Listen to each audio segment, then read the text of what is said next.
Puppet twat. Sir Spam. Sir, I'll do anything just to be relevant. Please, somebody notice me. Well, he's at it again. He made a tweet last week, 10,000 likes, I'll run a marathon with snow skis on. Didn't work out. Now, this week he made one 10,000 likes, and I'll visit every city named Cleveland, United States. And guess what? The 3,800 Cleveland New Yorkans, 7,200 Cleveland Kentuckians, the 4,800 Cleveland Floridas, they all liked it. He got like 70,000 likes on it. He gained like 6,000 followers in like 4 or 5 days since his tweet went out. And I know he's elated because in his mind, oh, this is great.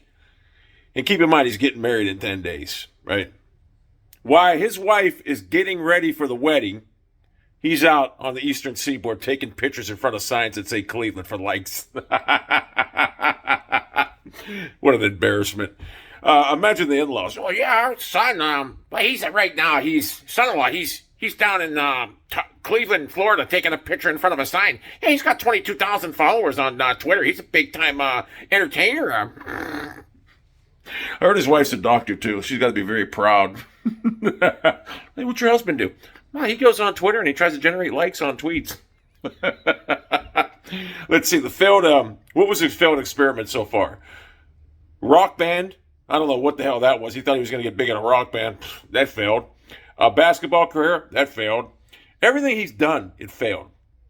I seen his tweet the other day. I want to thank Logan Paul and George Stanko or whatever for having us on for the first time on the Impulsive Show. So I was like, I've never seen this dude on the Impulsive Show. I was like, they would never have. They don't even know this dude. And there he was, a little 4-second video. Oh, there's that guy in that Waldo outfit. Who's the guy in the Waldo outfit? He had to wear his Waldo outfit to the because he stalked the show in Columbus so he can get noticed. You know, this dude wants to be Logan and Jake Paul so bad. And this is funny because he made countless videos on Jake Paul for the last 3 years because he's severely jealous of Jake and Logan Paul's success because they're world renowned, and he's been trolling around in obscurity in Cleveland, Ohio. They have talent. He doesn't. He makes corny Nickelodeon-style videos that are like Fred on you. They're just terrible. He doesn't have the talent to validate or substantiate anything he does. So this is what he has to do. He has to come up with these outlandish stunts like drive around the eastern seaboard to get likes. I mean, it's embarrassing. But here's where it really gets scumbaggish. He opens up a GoFundMe account. And he says, this is self-funded, but you know what? It's going to cost like $4,500 to gas in a motel room. If you could donate, I'd really appreciate it. GoFundMes are for people who their house burned down, their father's got cancer, their mother died or something. It's not for some clown on social media to get likes. It's just not. So he can put gas in his tank while he does a stupid, meaningless, trivial trip while his wife plans his wedding. What an embarrassment. Well, we know where his loyalty lies. To his internet career, his Twitter career. Because he gained like 6,000 followers, let alone this week, on this tweet. And you know that's the biggest thing in his life right now. He's elated about that because followers for him, he loves it. They're hard to come by too, by the way. He's been on Twitter for like 9 years, 24,000 followers. I mean, come on. However long it's been. But the bottom line is this guy is what you call a clout beggar. He'll drive. He drove to Cincinnati after the Steelers got beat on the meaningless Monday night game. And he said he was going to drink a gallon of Skyline chili. Well, he drives down there and jump in the river or something like that. He drives down there. He took like 2 scoops of it. That's all he did, just to drive down there for likes. He fake cried when the Browns got eliminated from the playoffs. Jumped in Lake Erie. It's just, he's a star in his own mind. He's like Gab Gowdy. They're the same. He's the male version of Gab Gowdy. 2 people that are inconsequential to society, and they think they're bigger than they are. They're nobody. But they think they have power. Gab Gowdy, you got to search her up. Oh, my God. She actually thinks she's relevant to any sports talk. She's clueless. Clueless. I don't even know why. FanDuel tried hiring me years ago. They'll hire anybody. He's an embarrassment. And that's a scumbag move. They open up a GoFundMe. And he's got like $2,700 in it right now, too. There are idiots out there donating to this clown to put gas in this thing while he does a trivial trip. And here's what it does. After his wedding, 2 weeks from now, 10,000 likes, and I'll drive to any city named Columbus, the United States of America. So he's just going to keep doing it. He's going to keep milking it. Keep doing it and doing it and doing it until people get tired of it. It's just, it's embarrassing. This is what you have to do when you don't have talent. I remember years ago, I was on Twitter, because I'm a troll, and I go on Twitter, and I was acting like NFL insider Adam Schefter. I was like, yeah, the Cleveland Browns are sending a 3rd-round draft pick in Baker Mayfield. I started doing all this, like, trade things.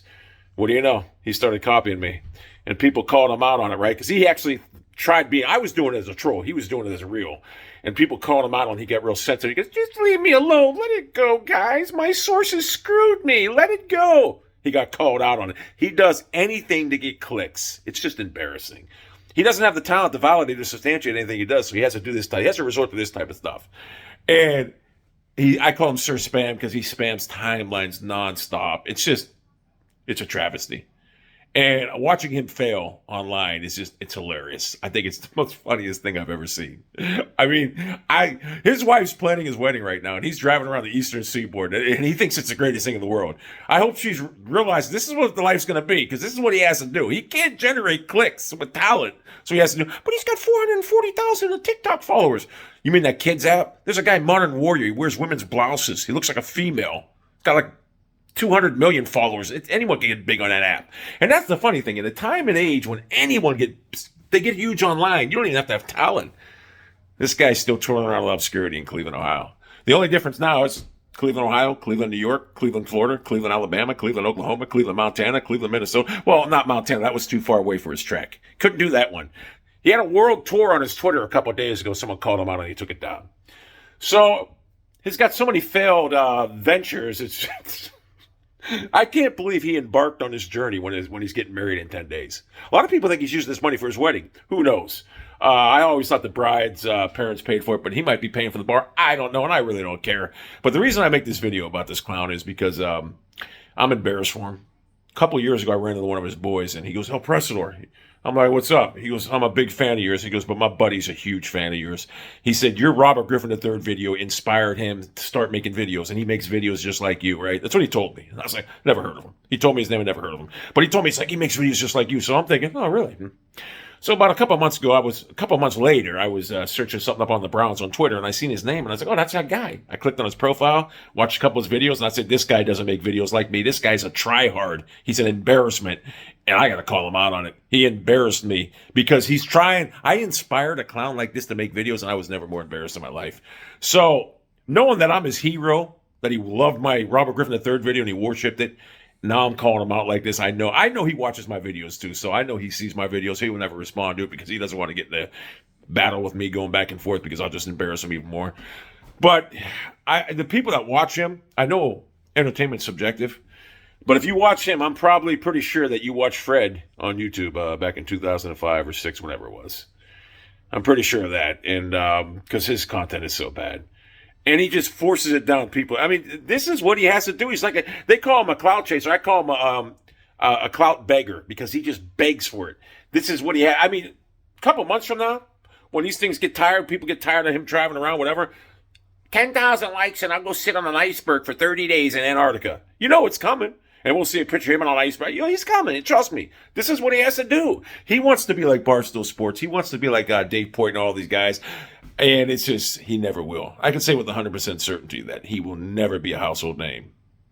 In fact, Logan and Jake Paul from Cleveland, Ohio, the mean streets of Cleveland, Ohio, they're so big right now, everyone knows who they are. And this guy is so jealous of that fact. Because he used to make videos on Logan or Jake Paul all the time. All the time. Now he wants to bootlick him. You know why he wants to bootlick him now? Name dropping him. Maybe they'll see it. Maybe they'll give him a shout out. Guy, they can take you on a fucking tour and promote you. You still won't get the views you want. You just don't have the talent to substantiate or validate anything you're doing right now. And I'm not gonna. My guilty pleasure is watching this clown go around and just embarrass himself. It's just hilarious. It's like him and Gab Gowdy. I'll check their Twitters every week, once a week, because I love Gab Gowdy. Oh my God, she thinks she is like what's her name? Joy. She thinks she's like that with Joy Taylor. She really thinks she's important, and she has no sports knowledge. And they didn't hire her because of looks. Put it that way. I don't know why they hired her, but they'll hire anyone. Like I said, they tried to get me years ago. So anyway, Sir Twat, Sir Spam, Sir, please somebody notice me. I need to be relevant. I need to be famous in this world. Imagine, I thought he was like in this oh, wait a second. Did you guys ever hear about the failed, what was it called? World's Worst Cook? Hey, I'm Joey from World's Worst Cook. I'm Joey. He was going around with that for so long. He thought he was important, right? I'm Joey from America's Worst Cooks. It was on during the Browns-Steelers playoff game. Nobody watched it. I mean, he was just going around, hey, the game's a blowout. If you guys want to watch America's Worst Cook, I'm Joey from it.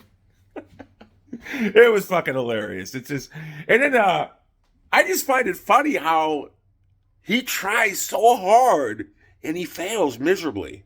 So anyway, I'm guilty of just laughing about it. I love to see people. I love to see clout beggars fail. I do.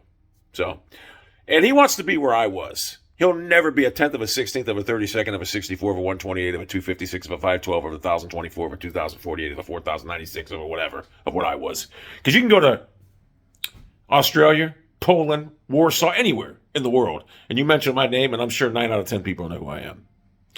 But you go anywhere outside Ohio, nobody knows who he is. And it'll always remain that way. He doesn't have the talent to substantiate or validate what he's doing right now. And that's why he has to resort to these e-begging classic stunts. So, Joey. I